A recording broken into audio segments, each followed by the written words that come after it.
Cadastrar no Start.gg. Acessando start.gg, clica no ícone no canto superior direito, que tem uma flechinha. Depois clica em Register.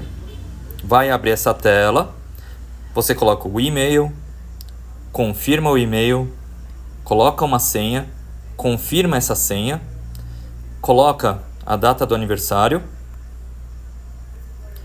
depois escolhe o país e aceita os termos de serviço e política de privacidade. Depois, não sou um robô, e clicar no ícone azul aqui.